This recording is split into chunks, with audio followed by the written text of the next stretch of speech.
Hey everyone, Saucy Santana's ex recently revealed the precise way he contracted HIV, and he is saying it all stems from Diddy. For some time now, there have been a lot of stories on the internet regarding Diddy's relationship with Santana. However, this is the first time someone from Santana's inner circle is genuinely verifying the rumors that have been circulating for months. Now, according to Santana's ex, there is concrete evidence that Santana got HIV after reportedly having an affair with Diddy. He displayed leaked medical records that demonstrate Santana's diagnosis, as well as receipts that explicitly link him to Diddy during that same period. People claim that Diddy's probe is becoming increasingly risky, since just when you think it cannot get much worse, new information is revealed linking him to even more industry players, and now reportedly to Santana's health. Let us get started though, as we are going to dissect this timetable, let you determine the truth, and examine these released documents. Now, because social media is involved, let us examine the nature of this complicated issue. Let us just say that Chef D and influencer Rosa had a lot to say about Saucy Santana material, girl, when they went live on TikTok. That is when the drama began. Now, for those of you who don't know, Chef D and Santana were reported to have a little incident back in the day, but everything broke apart after Chef D ended up serving time, and that was the end of that. But during his TikTok live, things took a turn when the subject went to Saucy Santana. Rosa did not mince words when Chef D put him on the spot and asked him why he no longer liked Saucy Santana. The Libra / Gemini Chabri. Chabri. So what does that mean? It's nothing. See, I'm gonna tell you that I ride for who rides for me. I will be your biggest cheerleader. You know what I'm saying? I agree. And I'm your biggest cheerleader. I love who loves me. Okay. I ride for who rides me. That's right. One thing that I learned about in life is because I'm older. Yeah, So ain't no put me up on no game when I'm older. He said I'm 30, but I look 21. No, I'm 39, but I look 29. 21. Okay. When you with me, I don't give weird energy. Not to that I love. You know what I'm saying? Not to people that I with. But when be giving everybody weird energy, you gotta look in the mirror and say, you're the problem.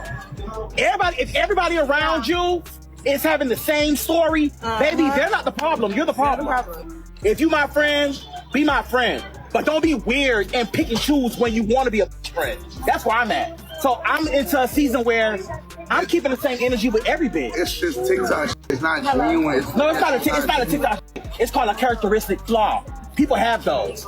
And when you see a bitch with a characteristic flaw, you got to know them for who they are and where they are in life. Rosa has a lot of things to say. As you can hear, we all know that Santana does not keep silent when people start talking about him, so when they do, he naturally interrupts the live stream and tells them to tell him what they have to say. What is interview about? You said what? Start here. What is this interview about? You said what? Don't hide from the camera, you too. What is interview about? You start talking about him getting out of jail. That's not what y'all talking about. That's not what y'all talking about. It's about me. We're talking about everything. You should want to be happy and not listen to what your girls are saying. This to be about D getting out of jail. It is about D getting out of jail. And him rebranding. But instead of him rebranding, y'all talking about Santana. Remember, instead of him rebranding, y'all talking about me. Attached to nothing. So that's what the reason that we. Santana wasted no time in clapping back, I assure you. Chef D left the material world, claiming that he is dishonest and just interested in keeping his job. He's a clown too. Why the you sitting on the thing making a live about me? I just called his sister today. Dean's supposed to got out. When Dean first got out, who the first person he called? Me. When nobody wasn't supposed to know he was out yet. And when he called my phone, I said, D, hold on. I didn't even say his name. I said, hold on, because I'm on live. I need to mute. No, you wanted everybody to know that you was out, and you wanted it to go through me. When I sat on the phone with you and your manager, your thing was for you to get out. D is supposed to be cooking. He's a chef. He's supposed to get on TikTok and cook. He's supposed to be cooking because he's a chef. You were supposed to get out, cook. All the videos that y'all see of D, after all the lies and cap and shabrik, then he plugs in his Instagram and his seasons and all the rest of the and the could have kept me on the live so I could have said it in front of everybody. You must be cooking. And then doing story times about you still ain't tell nobody why. Why did you go to jail? When it appeared that things could not get any dirtier, Chef D retaliated immediately and began accusing Santana of a number of outrageous personal offenses. He even showed some pictures on his phone, but he did not show them to us. Oh, I swear you. I swear me, you big, fat, patty whack, give a dog a bone. Excuse me? Miss Bumpy? Never. Ever. I would never stick my dick in you. It's too pretty. And the Spanish poppies deserve it. Okay, I need that dick. What are you talking about? I need to patch myself up. Now y'all gonna let me leave and I'm Nah. okay. It's time to go.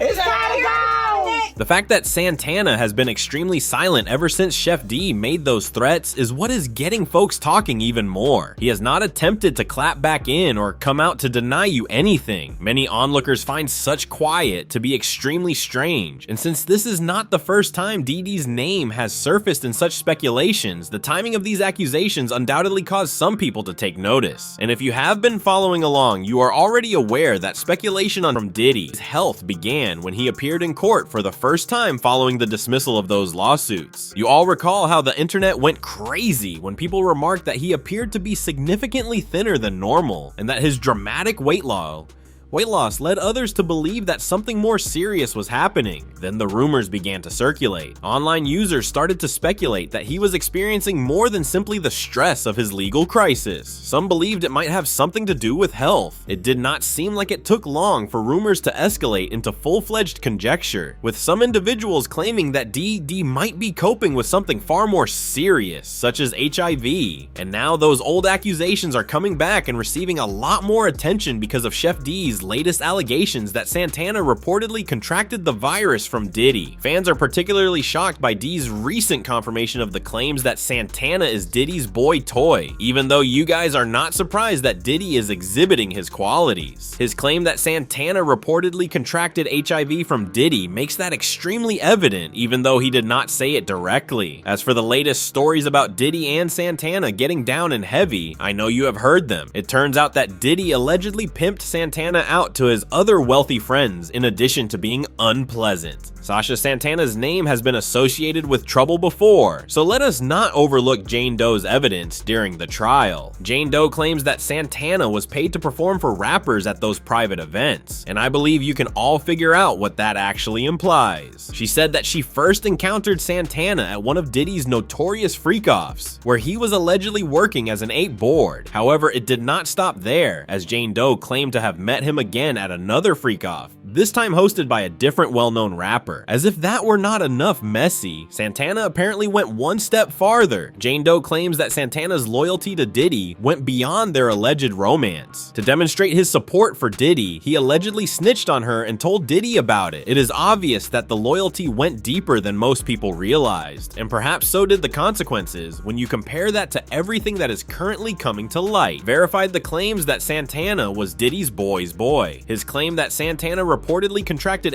HIV from Diddy makes that extremely evident, even though he did not say it directly. As for the latest stories about Diddy and Santana getting down and heavy, I know you have heard them. It turns out that Diddy allegedly pimped Santana out to his other wealthy friends in addition to being unpleasant. And let us not overlook Jane Doe's evidence during the trial, since I have seen Santana's name get mixed up in a tangle before. Santana was allegedly paid to perform for rappers at such secret events, according to Jane Doe, and I believe you can all make the connection between what that actually means. Even though Jane Doe's testimony was outrageous, we had previously clocked a tea about Diddy and Santana, thanks to DJ Academic's podcast. You already know that DJ Academics could not help but stir things up when he learned about the story involving Diddy and Saucy Santana. He quickly advanced the narrative by asserting that friendships were not the only kind of relationships. The internet was rocked by Academic's audacious statement that it was much more than that, but it did not end there. In one of his podcast episodes, Academics featured WAF 100 and a few others as guests. At that point, the discussion veered off course. Diddy was mentioned by Academics, but not for the typical reasons. The question of whether WAF accepted the claims that Diddy was related to Tupac's mother was posed. Then, although WAF did not directly respond to Tupac's inquiry, he essentially acknowledged that he is far more knowledgeable of Diddy's wild parties and backstage chaos than he is revealing. Regarding some of those parties, he made a suggestion that the reports were more than simply hearsay. Diddy do it too. Oh, hold on, bro.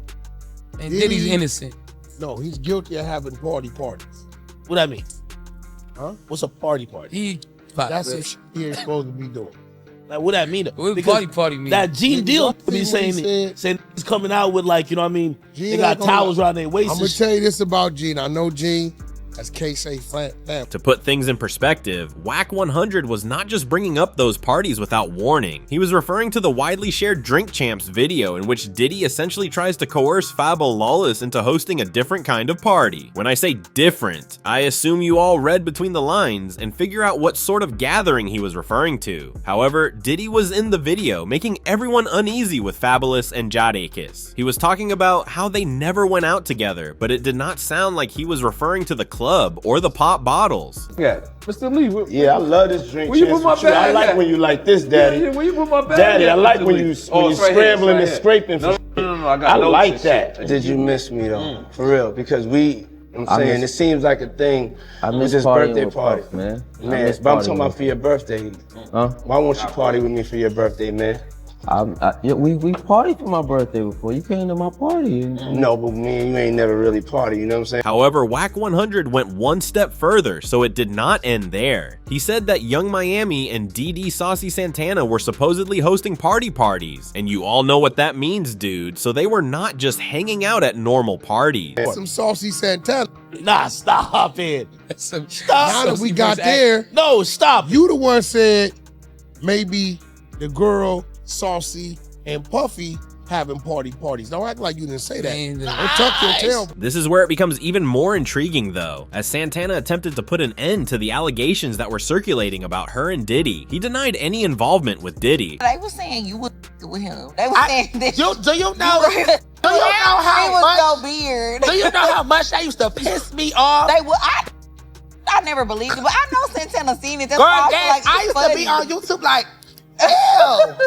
I'm like, first of all, I don't even about to play that. We ain't doing that. Okay. We ain't doing that. And Carisha ain't with nothing that's gay, baby. She don't even play that. Okay. So it was just like, I'm just like, and that affected me. I'm like, that's corny. Why are y'all saying that I'm f***ing my best friend? Like, come on, what is we doing? I mean, but you like. Yeah, but I'm not. I will with you. Yeah, but I'm not f***ing my best friend. No. Yeah. Cause I these get is out here. So I do But want to you know, talk I'm not about. giving. He did not come to play with Santana, and if she does not back off, he is already getting as nasty as possible. Santana's purported relationship with Diddy was already kind of an open secret, but his HIV aspect caught us off guard. I would like to know if you think Chef Diddy is telling the truth about Santana from this point on. What does that say about everything else that goes on behind the scenes with Diddy's team if the reports that he is involved are true? Who else might have needed to know? The connections between those freak-offs, the timing, and the released documents all seem far too planned to be a coincidence.